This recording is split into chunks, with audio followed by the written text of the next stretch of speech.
All right, so this is a part 2 of chapter 10. So I was saying that dynamic host configuration protocol, it really plays a very important role in networking. And as a matter of fact, if your DHCP goes down for whatever reason, I'll guarantee you your network will have very serious problems. So what does it do? It simply assigns IP settings to all nodes in your in your networks. It assigns IP addresses.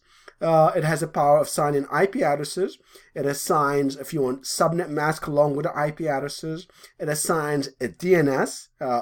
It assigns a DNS and also assigns configuration. It assigns all the TCP IP requirements needed for a machine to communicate to another machine either in a network or outside on the internet.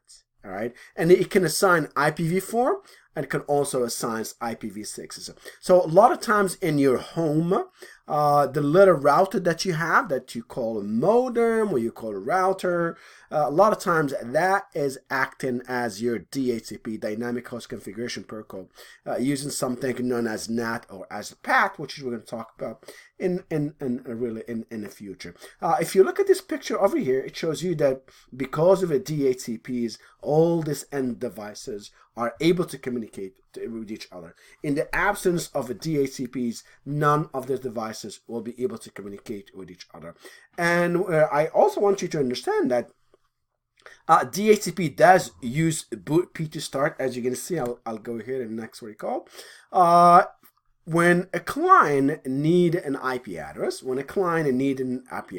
this client can be a node. Node can be anything, can be a laptop, desktop, tablet, phone, or any other smart devices. They'll start a process, right? They send a packet under the network that is known as a DHCP discover. And the DHCP discover, when I said the client said, hello, is there any DHCP in this network? All right. And if there is one, I am looking, my name is this, and I'm looking for an IP address. If in this case, by the way, you can have one or more DHCPs, and quite often we have more than one to avoid a single point of failure. Usually we do have something known as 80-20, so you have two. One provide 80% of the IP, and another DHCP provide 20% of the IP addresses. So if there is a DHCP or DHCPs, the first one that hears the request will send an offer. Say, hey, I heard you, you're looking for an IP addresses. Here is my offer to you, all right? Once the client receives an offer from a DHCP, he's going to send a request. Hey, thank you for giving me an IP address.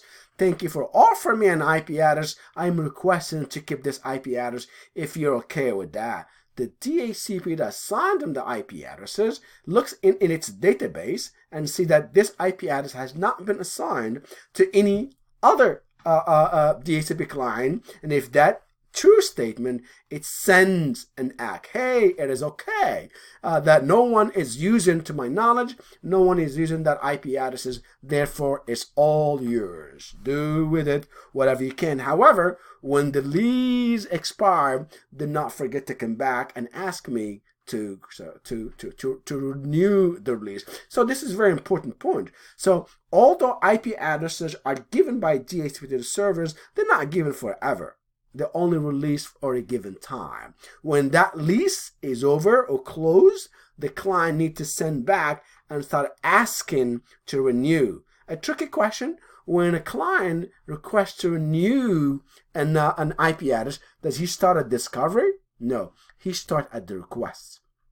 So he started the request because he already has an IP address. He just say, hey, I have an IP address that you gave me a couple of weeks ago. The lease is about to expire. I would love to keep it again. I'm requesting to keep it. Is that okay with you? Now, if this client is in the same network, close to the server, they gave it that IP address, and that IP has not been given to anybody, it'll go back as, hey, it's okay, you can use it. You can keep it. Before I move forward, I'm sorry, I want to show you something. Before I go any further, I want to show you what is known as the DORA process. This process right here is known as a DORA. And where does that DORA come? Come from the DHCP D This is the D, DHCP-O for the offer, D-O, DHCP-R to request, and DHCP-A. So D-O-R-A, DORA. That is known as the DORA process.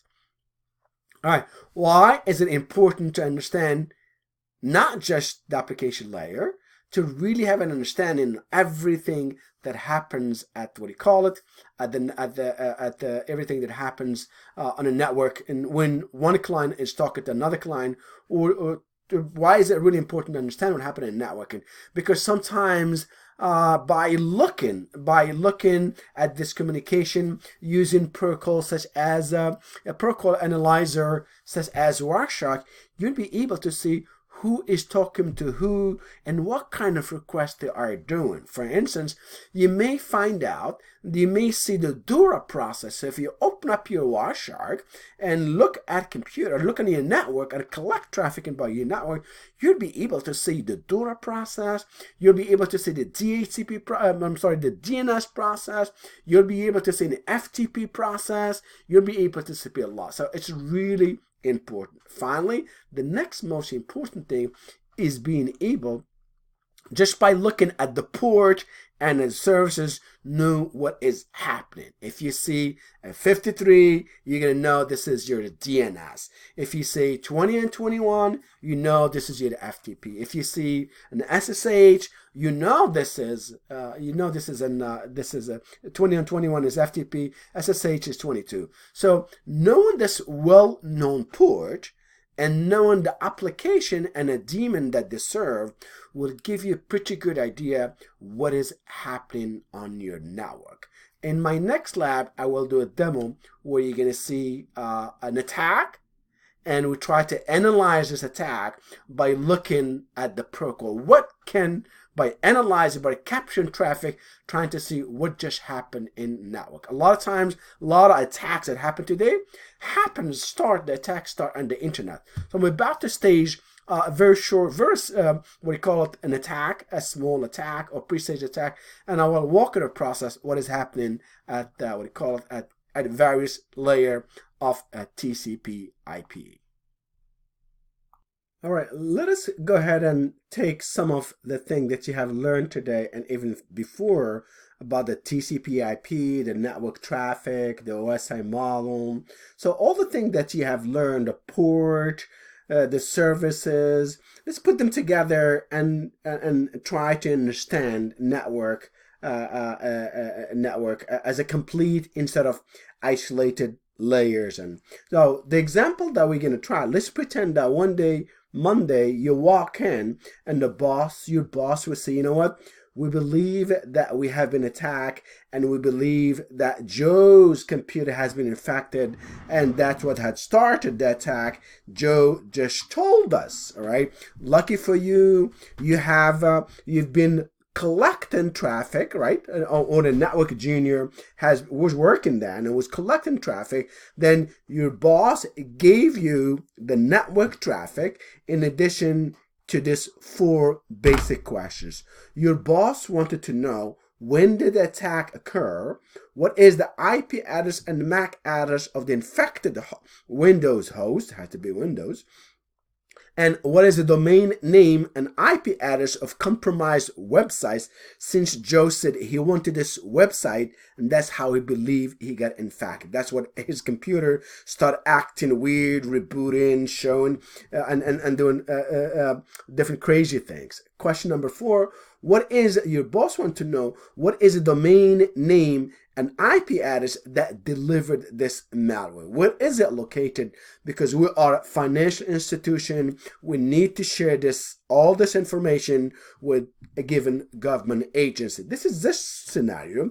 This is just a pretending scenario. So how would you do that? So the only thing that your boss has given you, your boss gave you a file that you have to analyze. Well, I could use Wireshark if I want to analyze the file, but I'm going to use a website, more powerful website that will analyze and help me understand what happened to my networks.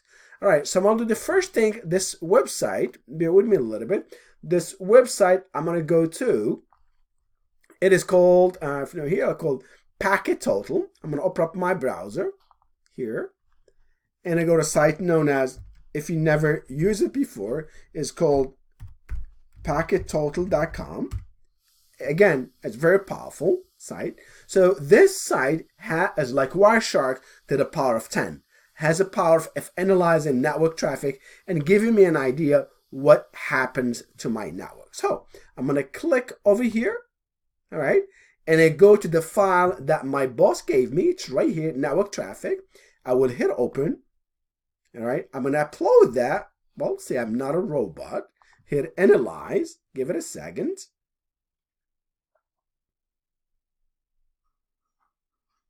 Okay, this is the file. So everything that you have loaded, you can see here right from the get-go, the first thing that your boss wants to know, when the attack took place. Well, if you look right here, you can see that the attack was, this is just a scenario, happened in 2015, 0105, 1624. This is exactly when the attack started. And you can see it started using a file, and it can show you as a flash file. So John probably was playing a game or downloaded something from a website over here. This is a website that he was playing the game on, and that's how the infection started. So you have just answered the first question that your boss asked you. Your boss asked you, when did the attack took place? You told him this is exactly the attack took place. What would John doing? John probably was playing a game with John, was with some kind of site. What kind of browser was John was using? John was using his Internet Explorer. It had to be Internet Explorer, as a Windows machine. All right. And it's next thing, what is the infected IP address? This is John's infected IP addresses. It's 192.168.204.167. What port did John use to communicate with the attacker? John used port 49186. What is the IP address of the attacker? The IP address for the attacker was probably, there are going to be a couple of them. One of them would be 75.26.13.164. What port was it using? The port it was listening to is a port 80. And what traffic, what transport protocol was used? TCP was used, as you can see over here. And the HTTP host name, the name that John probably went to or was redirected to, is this website right here. That's how John got infected. So right from the get-go, you were able to identify what he called the attack, the time of the attack. You would identify the browser what you use. You were able to identify the application that delivers the attack. You were able to identify John's IP addresses that they would have infected. You were able to identify the protocol, the port that John was using to communicate with the infected server, IP address. You were also able to find out the port that was listening to. You would also been able to identify the TCP port along with HTTP host name. Let's look at the HTTP connection. Clicking at the HTTP connections over here, you could definitely see that John and the port number and the port and the IP addresses, and supposedly what HTTP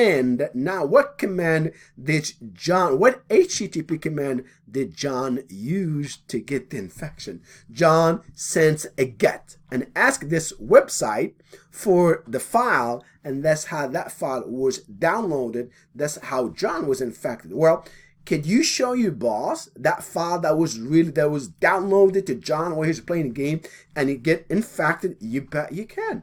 You click on the transfer file over here,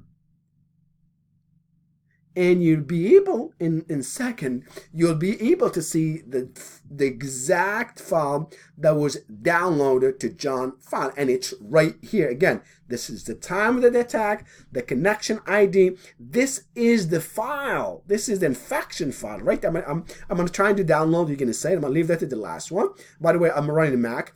This is the MD5. This is a hash, different hash. We can talk about a hash before. This is the original file from where it came from. Let's see, what is it located? I'm going to go here. Let's look at the geolocation of the file, and fair enough, the file was delivered from Hungary. This is the machine, or we can even go to satellite and even look at you may be able to see the building or the place that delivered this packet. All right. Now let us. We also have the GPS coordinations. So here is the HTTP. Again, here is John. Here is a file. Here is the machine that infected him. Let's see if this is a real. If you want to get it. Can I get the real infection and further analyze it and really find out? You bet you can.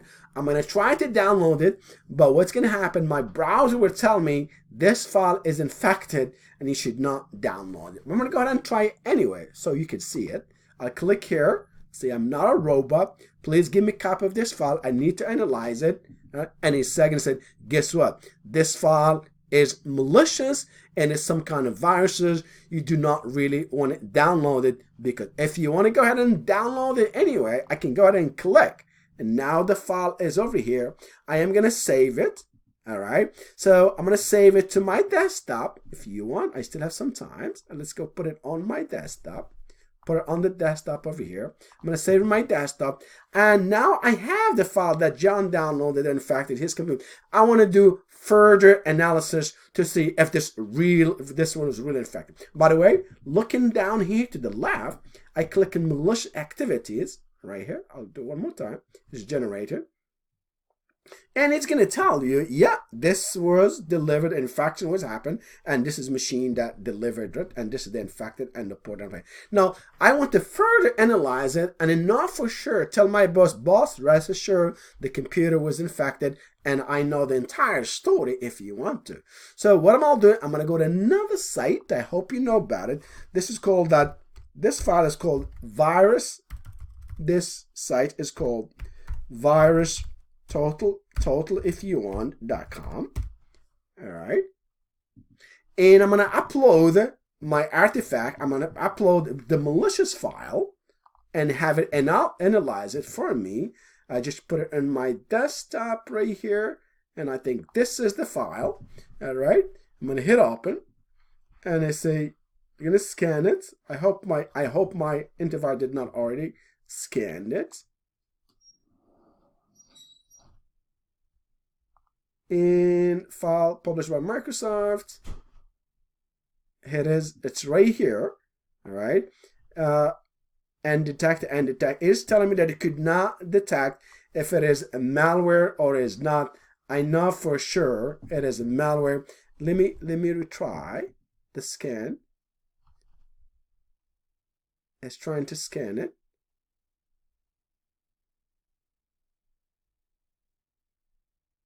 To see if it is a malware or not. All right, so you guys can use this if you ever receive a file, an attachment, something you do not want to download, you do not want to open. So you can go ahead and send it to VirusTotal and scan it, see if it is a malware or not. If this thing is taking too long, I am going to stop it right now.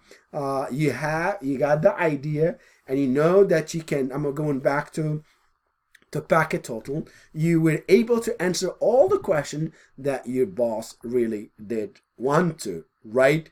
By taking the packet and analyzing them, you were able to answer all the questions that your boss. So this is what I meant. A good understanding of networking will help you tell the story, what is happening on your network, and will help you identify when a machine is infected, or a machine are misbehaving, or a machine have some remote connection that you don't understand. Why is it connected to this computer? Or in this case that I showed you, if your computer has infected or one network has been infected and your boss asks you, I need to know the answer to this question as soon as possible. So using tools such as Packet Total or Wireshark or 100 of other tools out there, if you understand networking, if you understand the applications and the networking and the transport, if you understand everything that happens, if you have an understanding